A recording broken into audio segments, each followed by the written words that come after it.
सियाचिन में औसतन हर साल भारतीय सेना के करीब 33 जवान शहीद होते हैं, हर साल। इसकी वजह है वहां का मौसम और भौगोलिक स्थितियां। सियाचिन पर कब्जा बनाए रखने के लिए सरकार को हर रोज करोड़ों रुपए खर्च करने पड़ते हैं। फिर भी पिछले 32 साल से हमारी सेना दुनिया की सबसे ऊंची युद्ध भूमि में मौजूद है और इसकी वजह है भारत के लिए सियाचिन का रणनीतिक महत्व। 12 महीने सियाचिन ग्लेशियर बर्फ से ढका रहता है। सियाचिन ग्लेशियर के एक तरफ है पाकिस्तान, जिससे जो कि कट्टर दुश्मन भी है भारत का। एक दो नहीं 4 युद्ध हो चुके हैं पाकिस्तान से, और अभी भी पाकिस्तान की तरफ से छद्म युद्ध यानी प्रॉक्सी वार लगातार छिड़ा हुआ है और भारत उसका सामना कर रहा है। और सियाचिन ग्लेशियर के दूसरी तरफ है चीन, जिससे भारत का 1962 में युद्ध हुआ था और सीमा विवाद लगातार जारी है। उन सब के बीच में है सियाचिन ग्लेशियर। जम्मू कश्मीर के उत्तर में मौजूद सियाचिन की बर्फीली पहाड़ियां रणनीतिक तौर पर भारत के लिए बहुत अहम हैं। एक तरफ चीन तो दूसरी तरफ पाकिस्तान के बीच सीना ताने खड़े सियाचिन के ये ग्लेशियर्स भारत की सरहदों की निगहबानी करते हैं। यानी अगर सियाचिन पर भारत का कब्जा नहीं होता तो चीन और पाकिस्तान भारत के लिए और बड़ा खतरा होते। अगर सियाचिन ग्लेशियर हम पाकिस्तान को दे दें तो जो लद्दाख चाइना ने ऑक्युपाई कर रखा है और जो लद्दाख पाकिस्तान ने ऑक्युपाई कर रखा है वो दोनों मिल जाएंगे। अगर हम उसके अपनी फौजें पीछे वापस कर लेते हैं तो वो तो लेह में आकर बैठ जाएंगे, तो फिर हमारा कोई भी ऐसी सोच नहीं है कि हम उसको दोबारा ऑक्युपाई करेंगे, इसलिए उसको ज़्यादा स्टेटस दिया है। इन ऊंची पहाड़ियों पर कब्जा जमाना भारत के लिए बहुत मुश्किल ऑपरेशन था। इसकी वजह थी सियाचिन ग्लेशियर की भौगोलिक बनावट।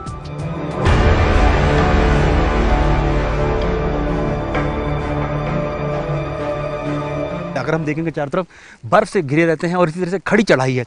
भारत की तरफ से जो सियाचिन ग्लेशियर है उसी लिए बहुत मुश्किल माना गया था ऑपरेशन मेघदूत, क्योंकि उसकी खड़ी चढ़ाई थी, एकदम इस तरह से स्टीप चढ़ाई थी। जबकि पाकिस्तान की तरफ से जो टेरेन है, जो पहाड़ है, वो कम स्टीप हैं। यानी इसकी बनावट कुछ ऐसी है जिसमें भारत की तरफ के हिस्से से चढ़ाई बेहद खतरनाक है, जबकि पाकिस्तान की तरफ से उतनी ऊंचाई नहीं है। यानी उनके लिए ग्लेशियर पर चढ़ना आसान था। इसके बावजूद भारतीय जांबाजों ने करीब 76 किलोमीटर की लंबाई में फैले इन ग्लेशियर्स पर अपना कब्जा कर लिया। हालांकि इस कब्जे को बनाए रखने के लिए भारत को बड़ी कीमत चुकानी पड़ती है। बर्फ के इन पहाड़ों में पिछले 32 सालों में हमारी सेना के करीब 1000 जवान शहीद हो चुके हैं। एक अनुमान के मुताबिक इनमें 90% से ज्यादा जानें मौसम की वजह से गईं। The terrain geography is such that we lost 1000 soldiers to retain control over it. Siachen में तैनात जवानों का सबसे बड़ा दुश्मन यहाँ का मौसम है। 12 महीने बर्फ से ढके रहने वाले इन पहाड़ों पर -50 डिग्री तक तापमान रहता है। यहाँ हमेशा 3000 जवान तैनात रहते हैं, जिन्हें 90 दिनों यानी 3 महीने के लिए भेजा जाता है। बेस कैंप से ऊपर तक जाने में 8 से 10 दिन लग जाते हैं। लेकिन इन सब के बावजूद इस पर कब्जा रणनीतिक तौर पर बेहद अहम है। हमारी बहुत अच्छी स्ट्रॉन्ग है। We are sitting on the top.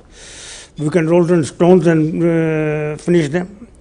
And brigadier Musharraf जब ब्रिगेड कमांडर था उसने बड़ी कोशिश की बिला फॉर्मूला की पोस्ट लेने के लिए, वो हार गया। फिर उसने कारगिल शुरू की और उसने कहा भी था कि सियाचिन की वजह से मैं कारगिल कर रहा हूँ। इतनी ऊंचाई पर सेना को रसद और सैनिक साजो सामान की सप्लाई के लिए वायुसेना के हेलीकॉप्टर लगातार उड़ान भरते रहते हैं।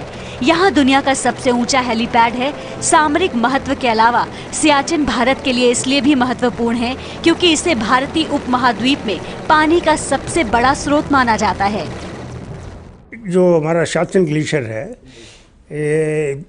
वीक के बाद this third largest storage of fresh water apart from North Pole and South Pole.